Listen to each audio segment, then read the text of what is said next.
Assalamu alaikum. We're here. Completed one of our challenges, and I thought I'd take some time from the brothers here, brother Farooq, brother Yusuf, and obviously Molana Ebrahim from Caravan of Mercy, to have a conversation about what we've done in the past days and where we are and so on as well. So, Molana, is it alright if you start off with where are we? Kuntaur, where we are. We're standing in a small town called Kuntaur, which is in the Central River region. It's not far from a town called Janjambure or Wasu. This used to be an old colonial town where it was a business trading center, and it used to be very buzzing. But over the decades, everybody has migrated to what you call it Banjul, the capital side, rural-urban migration. So the town is now more or less what you call it deserted. There is people still living here, but is more or less about nearly 70% deserted. And this is the River Gambia? This is the River Gambia. Alhamdulillah, it stretches about 400 kilometers from the mouth. Yeah. And ends up somewhere towards Mali. Oh, okay. Yeah, Senegal, end of Senegal. Senegal is 3 ways around Gambia. Yeah. And so it ends up somewhere that side there. So this is like a really beautiful setting. Beautiful. Here as well. It is, Alhamdulillah, the Muslims are not very far from there. Yeah, and you've got crocodiles, you've got There's hippos. crocodiles, hippos here. There's a small island there, they call it Babool Island. Yeah. Baboons from all over, they bring them here. So a lot of tourists come here. You know, the boat ride. I mean, we haven't got the time, otherwise we would have taken everybody on a boat ride. Yeah. But inshallah next time. So this is where one of the first projects was. So Kuntaur is, actually our coordinator, Pamandu Sila, he was in Leicester with us, and his wife was a friend of my wife, and that's where I met him. And then he's a mathematician, university graduate from Warwick University. He taught in UK, then he taught in Bermuda, then he came back here. So this is his hometown. Okay. So in 2005, November, me and another brother came down, and we came here to see, it was a field trip. Yeah. So we just came up the first trip to see how we can help the poor people of the Gambia, how we can do some education for them and help them in different ways. So we came here, this land here was then allocated to us, and Park contacted the owner then donated that piece of land. The whole land? That whole land is donated Let's have a walk down there. Yeah. So Kuntaur is approximately 220 to 240 kilometers from Banjul. There's 2 roads, one the west bank and one the north bank, south bank. Yeah. South bank is a bit longer, north bank is a bit closer, but the ferry crossing takes long. Yeah. From Banjul to Bara. You've been on the bike ride, so you've seen it. Yeah. So that takes quite long, sometimes 2 hours, 3 hours, but that's a closer route. Yeah. Roads are quite good. The first trip when we came, it took us 18 to 20 hours to get here. Ah, okay. The roads were so bad. Yeah. You understand? There was no, it's a tarred road now. There was no roads at that time. Yeah. And by the time we got on this side, we were completely red because of the sand. When did you first start the first raising money? What year was that? No, 2005, we came in November, and then 2006, the brother who came with me then donated towards 2 schools. So the first part of the school was the U-shaped tent rooms we built. Okay. Yeah. Yeah. And We'll have a look at that in a bit as well. In a bit, yeah. So the first time is 2005 when you first engaged with Gambia. With the Gambia, November 2005. And since that time, there's been other projects here as well. Other people, that's our project started in 2005. In Gambia. Yeah. 2006, we registered as an NGO. Okay. In the Gambia. Yeah. So now, after that, we've got now 3 schools now. And then in order to continue raising money for the schools, to build, expand the help that we provide here as well, you've introduced this concept of challenges as well. And we've done the bike challenges. We've done 2 bike challenges. 2 bike challenges where we do 240 kilometers to go from Banjul to the villages in the heat and climate. Yeah. So this is a new challenge. Yeah. How, brother Yusuf, brother Farooq have been here as well. Yeah. Tell us a bit about this new challenge. Now, the car challenge, it was in my mind for over 10 years. And in 2014, I got ill with an abscess, which became into a fistula. So I had about 4 operations. So it got delayed. Then we did the bike ride in between. Yeah. Then the COVID came. Yeah. So then that's gone. But the car challenge was still in my mind. Yeah. You know, I've got the theme from another UK. It's not a charity. I think it's not a charity, but that's one gentleman. He does this car challenges.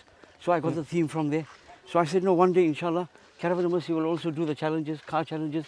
People want to adventure, people want to see different places. And then the main thing is to bring them to the schools here and then at the end, see how we can help these poor people by education, widows. Like in our boarding school, we got about 16 widows working. Yeah. We don't need 16 widows, but we've employed them. Why?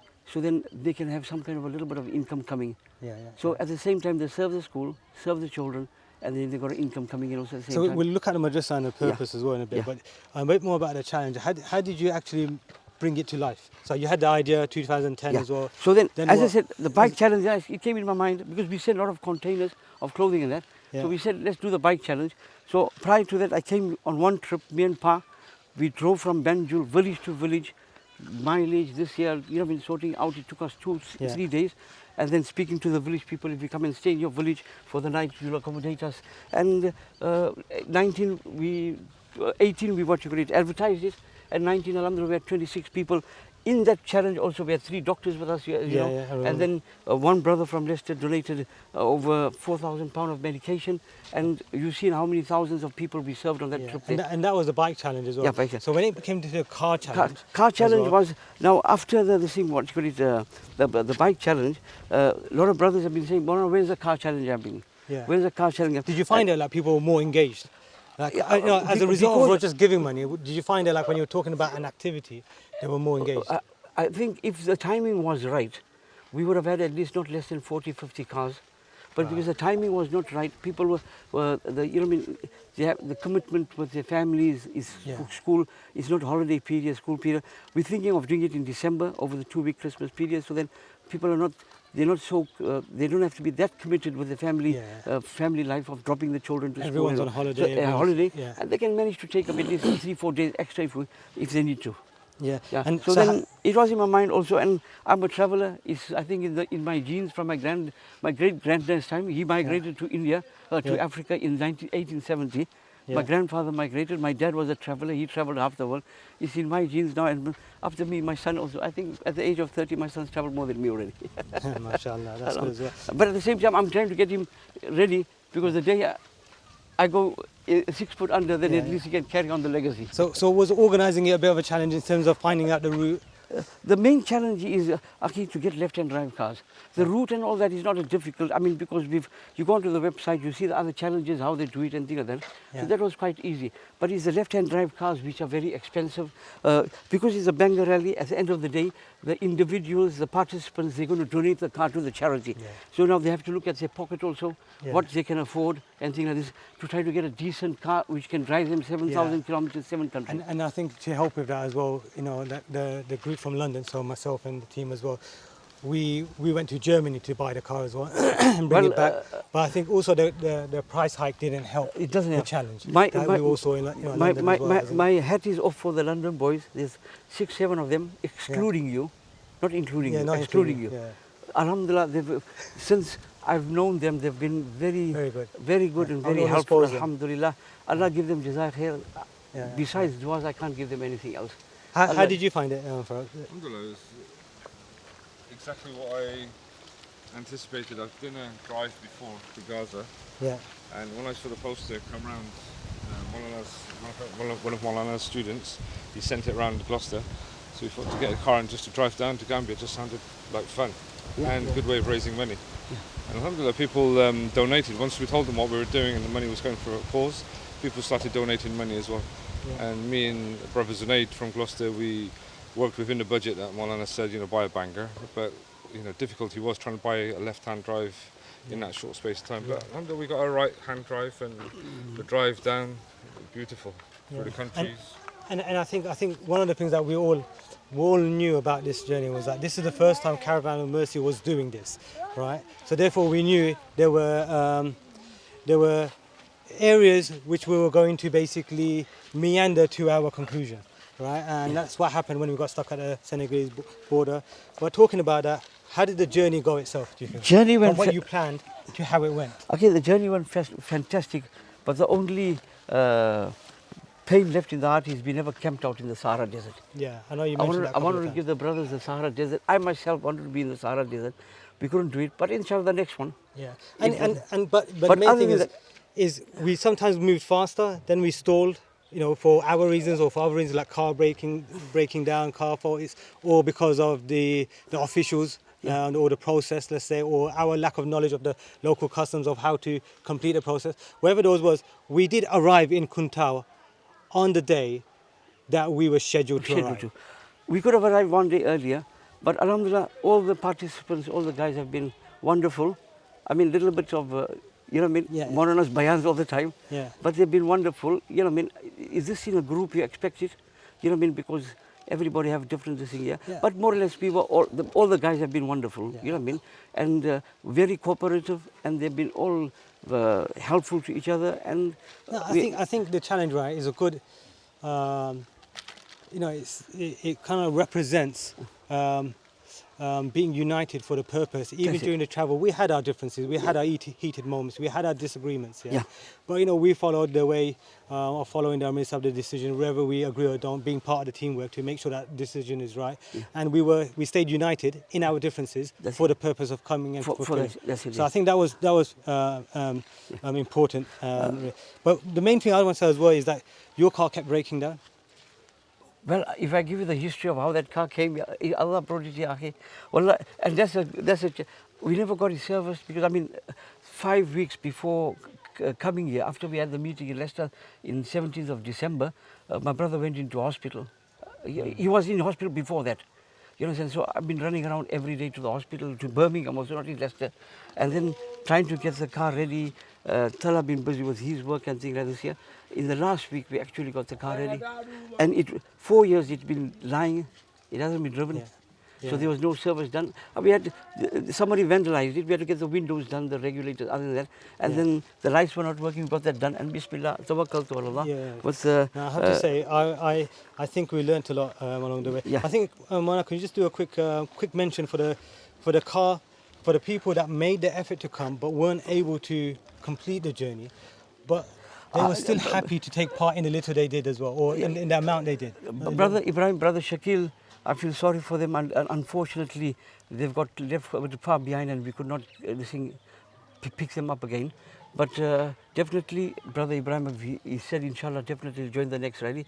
Allah Ta'ala give them reward for all the efforts they've made. I mean, they've raised a lot of funds for the charity also. They've donated the car. Inshallah, we'll pick up the car whenever we get a chance. And we look forward to see them next year again, inshallah. We see not next year, this year in December. We're targeting to do it in December this year, inshallah, over the Christmas period. Yeah, I'm looking forward to that as well, because you did mention about extending it to Liberia and stuff. But we talk about what you may do and who you may involve and what more preparations you may do for next time in a little bit of time.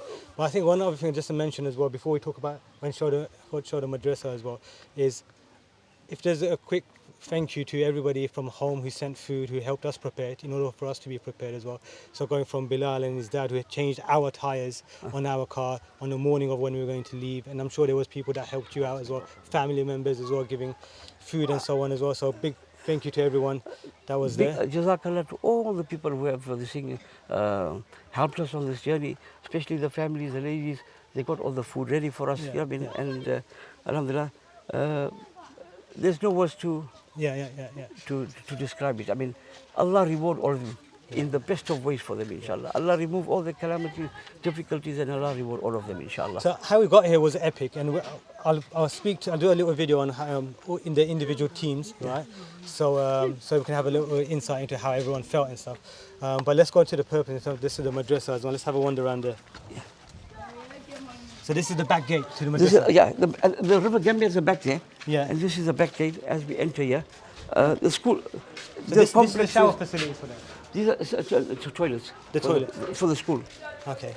And before we go around showing this stuff as well, what I want to mention as well is this madrasa or this school is set up. What is the level of this school in comparison to other schools in this area? Is it the best, or is it an okay one, or is it? The PA has the results, or the principal in Serakundani has results, is one of the top schools. This is one of the top schools in the whole area. This is one of the top schools. As far as the boarding school, we have the best facilities in the whole of Gambia. Okay. In the boarding school side. I just want to emphasize that point, right? So Mana has just mentioned, that this is a facility that provides the best education in Islamic and secular in this area, and boarding facilities as well. Yeah. let's have a look at what the best is for this area and see the condition of that. So we realize, that if there was even better, what the potential could be. These are the bathroom toilets here. These are the bathroom toilets. Yeah. We'll have a quick look inside. This is where the hot water is made for the children. Yeah. On this local fire. This is what? Hot water made for the children in the morning for when they want to do ablution and things like that. So this is the best facility. Yeah. Gas is, you can use gas. I'm being sarcastic there. No, reason why is firewood is cheaper. Yeah. It's a cheaper option. Gas gets finished, then sometimes you can get gas, you can't get gas. So we use this as for the hot water. Yeah. Then we have the kitchen on the other side there. Yeah. So Hamza, if you just want to quickly show them the facilities here.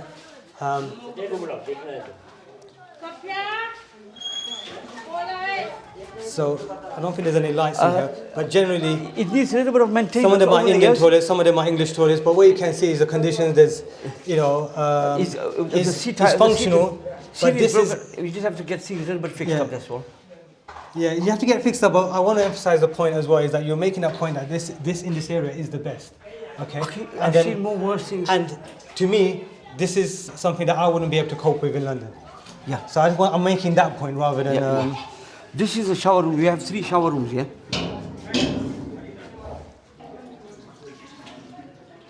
All the tiles are from UK. Everything's from the UK. All from the UK. The bathroom, the toilets, all the basin, sink, everything's from the UK. Yeah. So as we move round to the main courtyard area, right, there's Bilal Bhai trying to eat some raw meat.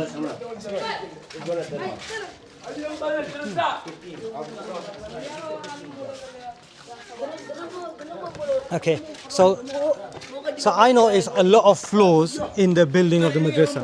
Right? I'm not trying to criticize. Okay, but I'm just saying that I'm not an engineer. I'm not none of these things. Yeah, but if I could notice a lot of things as well, it just shows how difficult it is to maintain in an area like this as well. The workmanship is very poor in this area. Yeah. You tell them something, they do something. Yeah, so, but we still be positive. At least it gives the place an uplift than other places. Yes, 100%. You understand? Yeah. Like a lot of times when I'm here, I try to get the work done while I'm here, and so I can supervise it and get it done to according how we want it. But then a lot of times I'm not here. I can't be here all the time because we've got a lot of other countries to visit also. Yeah. So, but Alhamdulillah. Where do they stay? So These are the rooms they're staying in. Okay. Let's have a quick look at the rooms. How many children are staying here? In the boarding, we've got 60 or 65. And how many of them are orphans? There's 30 orphans here. So 30 orphans who are fully funded. And then you got one have parents, but they are others boarding. The other ones which are poor also, if they can't pay, it costs us $25,000 to $30,000 a month per child. Yeah. Which is about 400 quid, 350 to 400 quid. The people who can A month per child? Per child. Okay. Per year.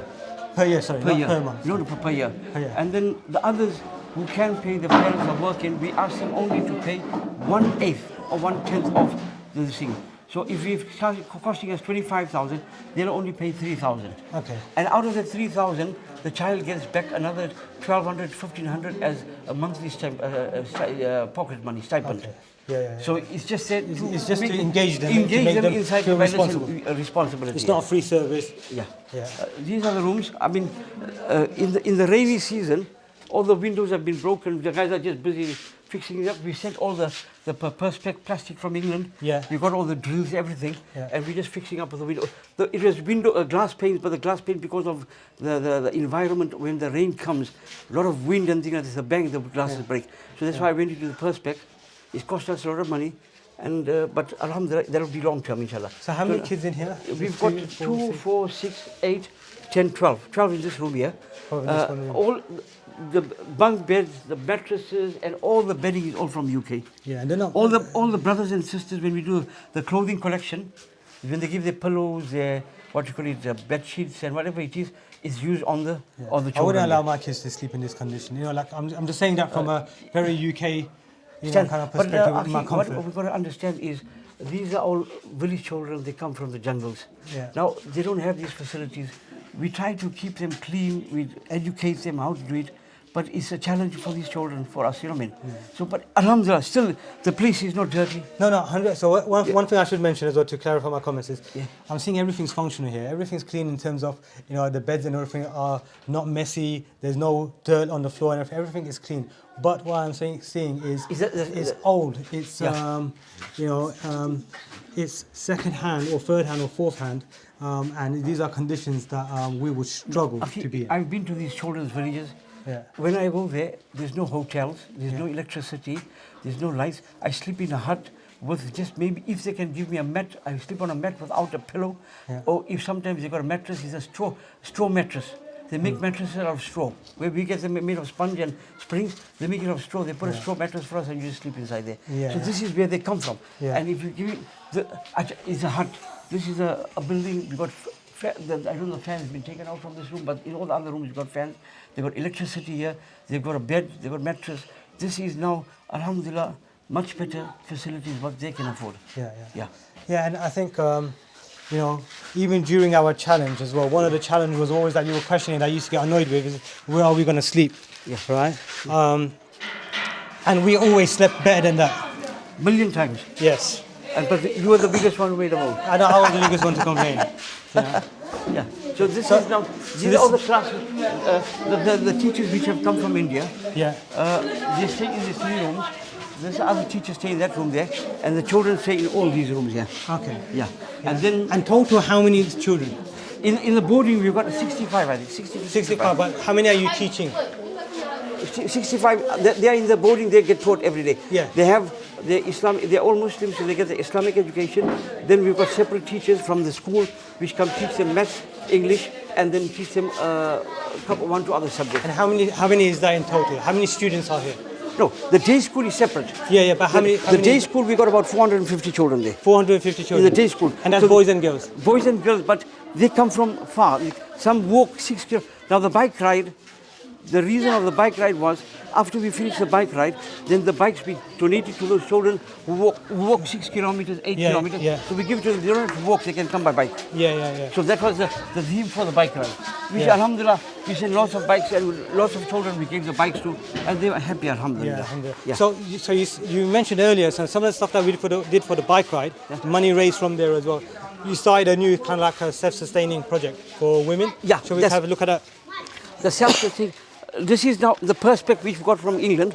Oh, okay, let's have a quick. For the windows. So here's the children, right? Basically fixing the windows here, because a lot of these windows. Umar, the singer trained them how to do it. Yeah. The circular saw and all other tools, I got it from England in the last container. Yeah.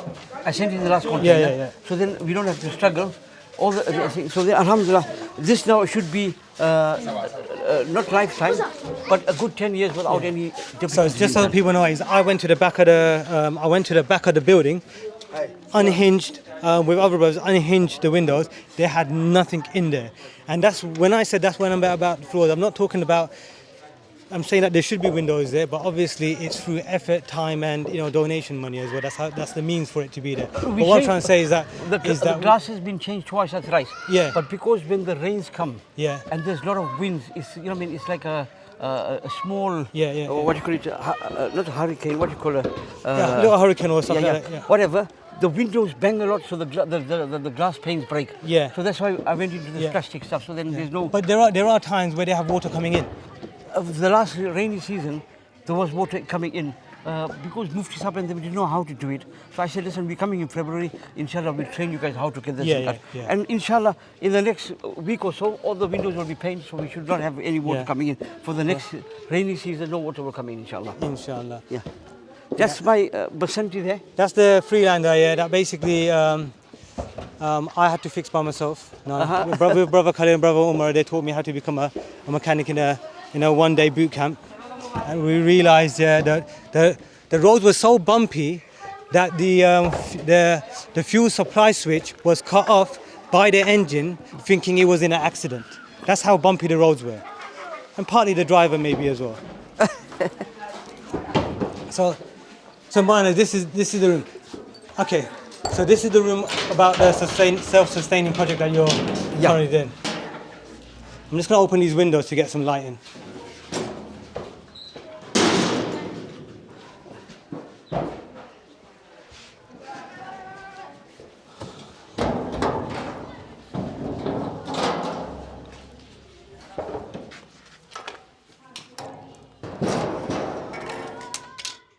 So yeah, man, go ahead. This was my temporary Temporary home. lounge, you know, I mean, for the bedroom for the night. Yeah. Yeah, so this is it. So what is the project first before? This is now the vocational, or do they call it vocational? Is that the right word? Where we train the girls and boys how to gain some kind of a skill. So it was in my mind, came my lesson on my, about a year ago, I visited a lot of widows, and a lot of the girls, 18, 17, 18, they can't go to school because of finance. And then unfortunately, they'll end up in different areas where they shouldn't be going to because of poverty. Yeah. So I thought, now this is a good way. These girls, even if they can't go for further education, if they can have some kind of a skill, Yeah. then at least they can engage themselves with their skill there, and they can earn themselves some kind of livelihood. Yes. So in the bike ride, we had a budget for this sewing classes for the children. Okay. So it's a pilot scheme at the moment. We moved to school only opened in October, Yeah. and we've got the machines in November. So we've only put 10 machines in first as a trial. Yeah. And we've just people to move this up. It's going very good. These are the clothing. The children. So from material to that. To that. So this is all the material which the factories in Leicester, Okay. especially AM Is Fabrics. that donated or did you buy? No, donated. Donated. Donated. So that's all the material which is donated. And then from this material, the girls will learn how to sew. So that once they learn how to sew, then afterwards, we have in mind how they can earn themselves a living. Yeah. The material Caravan of Mercy will give. So they'll pay for the cost of the material, and the sewing, they'll do the sewing and they'll sell the thing, whatever garment they sew. So example, if they sew a garment and they sell it for $400, the material costs $150. That will go towards the upkeeping of the project. Yeah. So we can get more machines inside. We can Maintain the machine. Pay for the cost of materials. for the maintenance. Yeah. Yeah. And $250 will be theirs. So if in a month they sew 20. And you're also housing the machine here, so Yeah. they can come here. Yeah. They don't have to find space in the little home that they have as well to use the machine. Yeah, so that's it. So we're going to increase another 10 machines here. So we make it 20. So at the moment we've started with the school children, grade 7, 8 and 9. Girls have a different session, and then the boys have a different session. So they learn. So when the Mufti Sahib says it's going well, does he mean in terms of the students are just engaged, or in terms of the final products are being used for them not to buy or are being used to sell? Have you seen that side of it, where the retail side of it is some of working? them are sewing for themselves. Yeah. If they're sewing for themselves, then they need.